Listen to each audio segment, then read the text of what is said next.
What's good, YouTube? LTtvSportsNation. And for those that are new to the channel, I do content on basketball and the NBA. If that's the type of content that you're into, feel free to rock with me. Hit that sub button. Now, the Kevin Durant situation has been long discussed by a lot of people in NBA circles, analysts, former GMs, etc. Now, I did a video yesterday, but I'm just not finding this out, so I figured I'd bring it to you guys. It appears that KD will be meeting with the owner, Joe Tsai, about the situation and why there hasn't been traction since he made his trade request.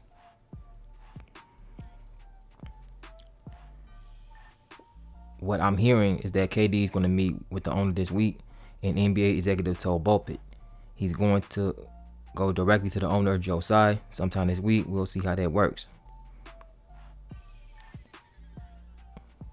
I don't know, said the exec. I have no idea what's going to come of that meeting.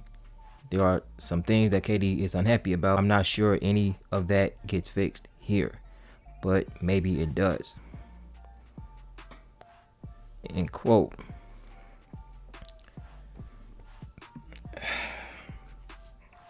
Honestly, I really don't know what to think anymore. Because 1 minute, I'm dead set, like, okay, he ain't really getting traded. And then another part of me says he's getting traded. I don't know, like, I get this feeling in my gut that KD will be moved. Something in my gut just tells me that. Because no superstar talent in their right mind is going to meet with the owner himself to rescind his trade request. That just doesn't happen. Rarely ever. So how I can see that playing out, the meeting can go one or two ways. He can rescind his trade offer, or he could just flat out just say, look, I don't want to be here. And that's his right to say that. Because if everything is kind of going to shit in Brooklyn, which a lot of people in NBA circles have been saying, then if there's no leadership, there's no structure about who runs what in that organization, he's going to double down on his request. And he may give a revised set of teams he wants to be traded to.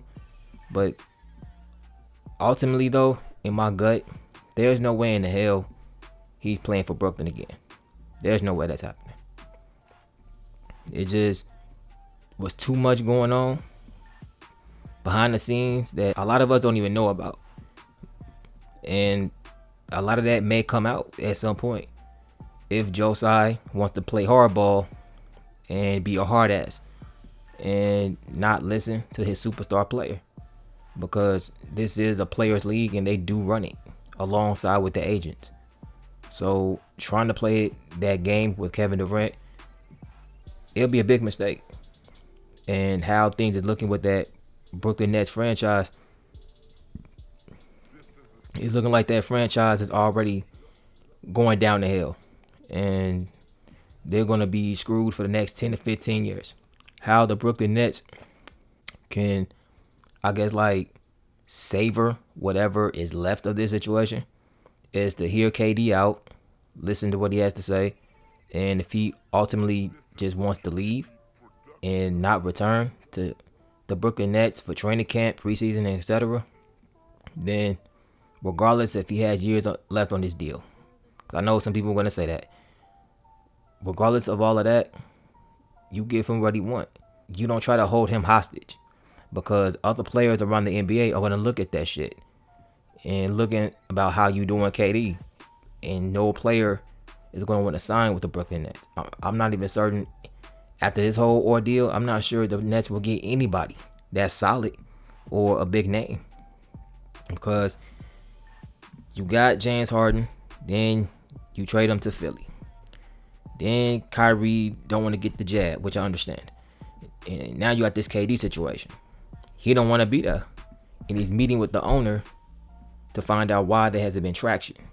Because I myself and wondering like, wait, a month and a half is a good amount of time to get a trade done.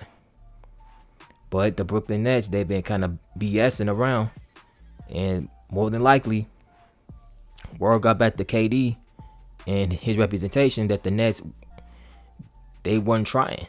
They were wanting these outlandish trade offers. So, I mean, when you really look at this whole situation, it looked like it could get ugly, in my honest opinion, if cooler heads don't prevail in that meeting. Now, like I said early in this video, there's been a lot of talk, a lot of discussions, whether or not he's going to stay, he's going to get traded. In that meeting, though, everything will be put to rest. Honestly, I believe KD will be moved at some point, whether it's before training camp or after or at the trade deadline. But I don't see it being dragged out like that, because a player of his stature, you're not going to want to hold him for that long when he's already made it clear in the summer that he don't want to be there.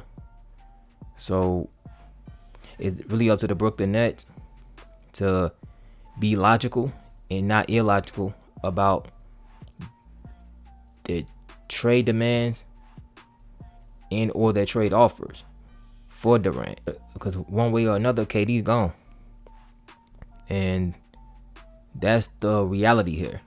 And Joe Tsai, Sean Marks, and the rest of that organization, they have to just come to grips with that and not want to play hardball. Now, he's under contract for the next 4 years. I get that. But just because you have him under contract for the next 4 years, it doesn't mean you should want to play hardball and try to keep him, when he's made this absolutely clear as day. He has no intentions on putting on the Brooklyn Nets uniform ever. At the end of the day, that meeting, whenever it takes place, is going to reveal everything that we need to know. And all the talk that a lot of us in the NBA community have had about this situation, it will all be put to rest once and for all. That's just my opinion on this situation once again. Leave your thoughts down in the comment sections down below. I'm LTTV Sports Nation. I'm out of here. Peace.